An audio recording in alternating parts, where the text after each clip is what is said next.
Those were the days. Those were the days. Rick Tauber.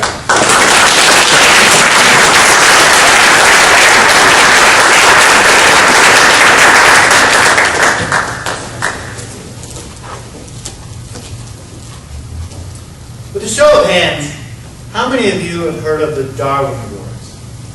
Great, great. Just to remind those who haven't raised their hand, the Darwin Awards are in honor of those who improved the human gene pool by accidentally removing themselves from it. A couple of examples. A German man was flying back in September of 2007. He was flying back from Egypt with 2 pints of vodka in his carry-on bag. When he got to Nuremberg, he was forced to no longer have those bags because all the sign says you cannot carry on liquids. He was forced to check his pints with his luggage, being too cheap to pay the surcharge in order to check his pints. He decided to drink those right then and there. A feat that would have killed any ordinary man. He was taken to a local clinic and treated for alcohol poisoning. In December of that same year, an MIT student was walking through an airport with a fake bomb tied around her neck. True story. It was a lighted switchboard with wires attached to Play-Doh. She claimed it was artistic expression. She was surrounded by police with submachine guns.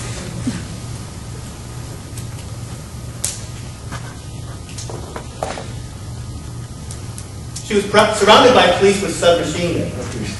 And what exacerbated the situation was that it was done at Logan International Airport, the site of the 2 of the 3 hijacked planes of 9/11.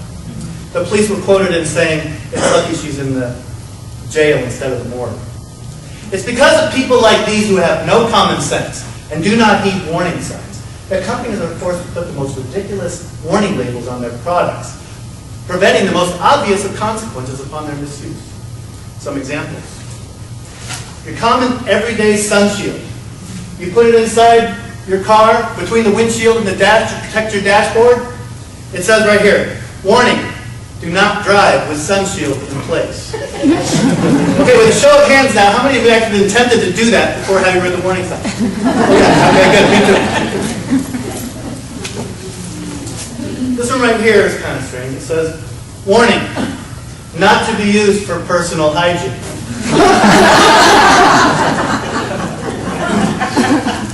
Okay, this one I just don't get.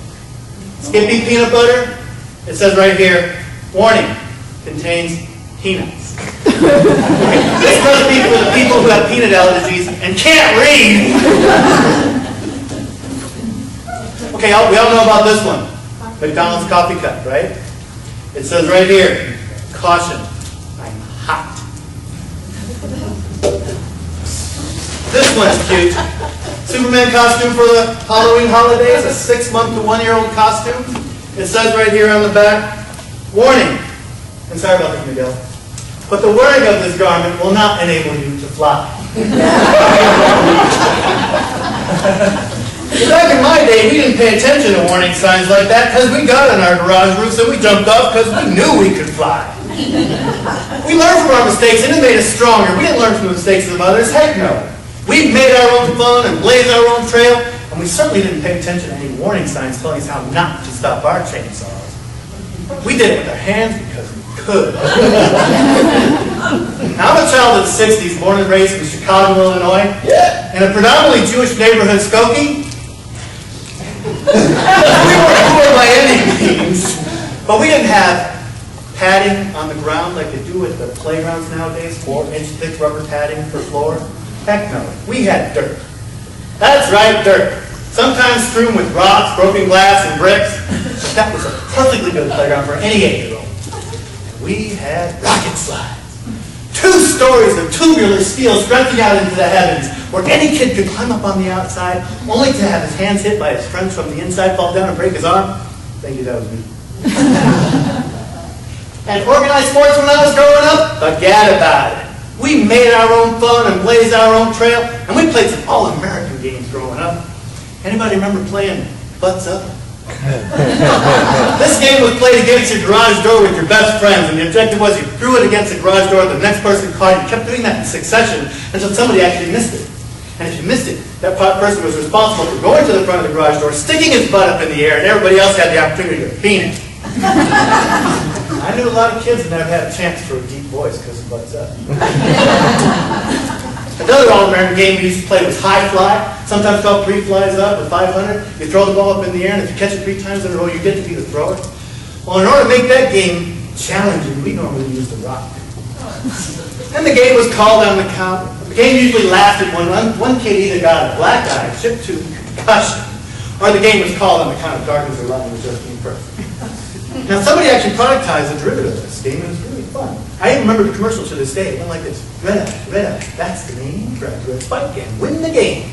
What that was a hard rubber ball with these 5 spikes sticking out, one of them painted red.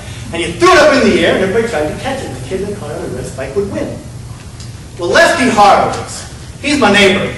We called him Lefty because he wore glasses, and one of the lenses was opaque because I could see somebody nodding your head. That's right, during play of that game one time, he caught that thing right in the eye. It was pitiful. Sometime later, they had a recall on that product, and Lefty and his family got to move to the Upper West Side. Here's another All-American game we used to play.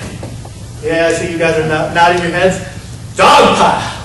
This game required a football in an open field. The objective was whoever had the ball, everybody else's responsibility was the dog pile. Well, I was at a British pub the other day, and I saw that game on TV. Man, they stole that right from under us. I think they called it rugby. Well, in Chicago in the wintertime, when we could we'd go sledding. That was always fun. And that usually entailed one of the parents tying a rope behind his car and dragging 10 or 15 kids behind the sled. Now, we did that because Chicago is basically flat, am I right? Illinois is so flat, they say you can stand on the border of Wisconsin and Illinois, you can see Indiana. But the only hills we actually had were those made by freeway overpasses where they dredged dirt in order to make the overpass. Or there was something called Mount Trashmore, but that was on the south side of Chicago, the baddest part of town, according to Leroy Brown. That's a Jim Croce reference for some of you my age. But the most fun game, back to my freeway overpass by chance. We'd have some of the parents standing at the top pushing us down, and the rest of the parents at the bottom preventing us from sledding out onto the freeway. But the most fun game I remember playing was lawn darts. Anybody remember lawn darts? Yeah. We played them like horseshoes. Well, forget about that, man, because we made our own fun and blazed our own trail. We grabbed those lawn darts and get out to the open field. We'd stand in a big circle, and we'd throw that lawn dart up in the air. Oh, those were the days. I wonder how we ever survived.